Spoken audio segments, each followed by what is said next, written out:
Hey everyone, welcome back to flames and fever. ఏంటి ఏదో ఏర్లు చూపిస్తుంది అని అనుకుంటున్నారా? సమ్మర్ సీజన్ వచ్చిందంటే చాలు మనకి చల్లగా ఏమైనా తాగాలి అనిపిస్తుంది. అందుకని ఇంట్లోనే ఏర్లతో షర్బత్ ఎలా చేయాలో చూసేసుకుందాం.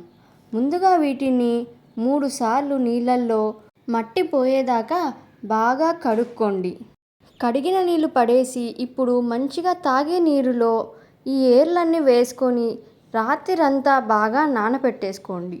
మార్నింగ్కి ఈ ఏర్లన్నీ బాగా నానిపోయి ఉన్నప్పుడు అన్నీ ఒక పెద్ద గిన్నెకి వేసుకొని ఏర్లు మునిగే వరకు నీళ్లు పోసి హై ఫ్లేమ్లో ఒక హాఫ్ అన్ అవర్ బాయిల్ చేసుకొని పెట్టుకోండి.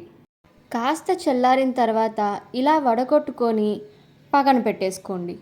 ఇప్పుడు మళ్ళీ రెండోసారి ఏర్లు మునిగేదాకా నీళ్లు పోసుకొని ఇంకొక హాఫ్ అన్ అవర్ స్టవ్ పైన బాగా ఉడికించుకొని ఇంకోసారి ఫిల్టర్ చేసుకొని ఇప్పుడు ఈ మొత్తాన్ని ఒక పెద్ద గిన్నెలోకి తీసుకొని స్టవ్ పైన పెట్టి ఇంకొక 20 మినిట్స్ బాగా ఉడికించుకొని అర్ధ కేజీకి 3 కేజీల వరకు చక్కెర వేసి పొంగు రాకుండా బాగా అర్ధగంట వరకు ఉడికించి ఇలా లేత పాకం వచ్చిన తర్వాత స్టవ్ ఆఫ్ చేసుకొని చల్లార్చుకోండి.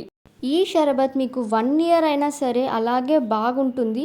బాగా చల్లారిన తర్వాత ఇలా బాటిల్స్కి వేసి స్టోర్ చేసేసుకోండి.